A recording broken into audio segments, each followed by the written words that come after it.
Hello दोस्तों, good morning. मेरा नाम चंदन कुमार। आप लोग देख सकते हैं मेरे नए चैनल। इस चैनल के माध्यम से मैं आप लोग को कंप्यूटर के बारे में पढ़ाना बताता हूं कि कंप्यूटर कैसे पढ़े जाते हैं और कंप्यूटर के बारे में क्या क्या पढ़नी है।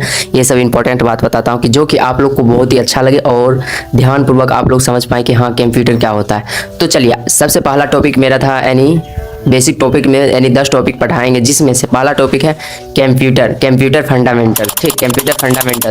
देखिए, कंप्यूटर फंडामेंटल्स क्या होता है। सबसे पहले ये समझते हैं कंप्यूटर क्या होता है। वह इलेक्ट्रॉनिक डिवाइस है। कंप्यूटर क्या है? वह इलेक्ट्रॉनिक डिवाइस है जिसकी सहायता से हम डाटा का इनपुट लेते हैं, उसे प्रोसेस करते हैं। प्रोसेस करने के बाद आउटपुट डिस्प्ले पे दिखाते हैं, उसी को हम कंप्यूटर कहते हैं। आप लोग बहुत ही अच्छे से समझ गए कि कंप्यूटर क्या होता है।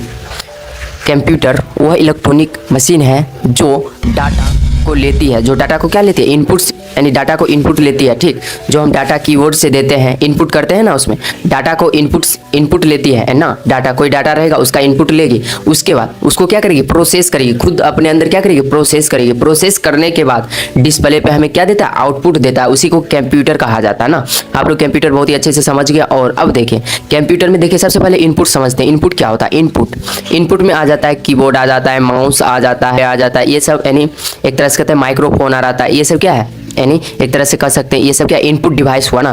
तो कीबोर्ड से क्या करते हैं? कीबोर्ड से हम कुछ टाइप करते हैं, यानी कंप्यूटर में क्या करते हैं? हम इनपुट देते हैं ना, तब ना काम करती है। और माउस से हम क्लिक करते हैं ना, यही ना होती है, जिसका नाम है क्या? सीपीयू नाम है। और सीपीयू को कहते हैं सेंट्रल प्रोसेसिंग यूनिट। सीपीयू को क्या कहते हैं? सेंट्रल प्रोसेसिंग यूनिट, जो यानी कंप्यूटर का ये मेन पार्ट होता है। और कंप्यूटर का दिमाग भी कहा जाता है सीपीयू को, जो इसका फुल फॉर्म होता है सेंट्रल प्रोसेसिंग यूनिट। और ये सेंट्रल प्रोसेसिंग में 3 काम ये करती है। सबसे पहला काम करती है कैलकुलेशन, दूसरा काम करती है यानी डिसीजन, और तीसरा काम करती है ये यानी कंट्रोल करती है। यानी उसकी पार्ट जितनी रहती है, बड़ी पार्ट, उसका कंट्रोल करना। उसके बाद उसके अंदर जितना भी फंक्शन होती है वो पूरा ये क्या करती है? कंट्रोल करती है। इसी को कहते हैं। और डिसीजन का मतलब होता है यानी ट्रू फॉल्स, यस नो, इसके बारे में बताना। उसके बाद कैलकुलेशन का मतलब होता है, यानी कैलकुलेशन करने का मतलब ये हुआ कि जैसे जोड़ घटाव गुना भाग, ये सब करता है क्या? यानी कैलकुलेशन में आती है। उसके बाद आ गया यानी एक तरह से कह सकते हैं इतना ही, इसमें मेन पर्पज से इतना ही पढ़ा जाता है, यानी कंप्यूटर क्या है इसके बारे में। चलिए आज के लिए इतना ही।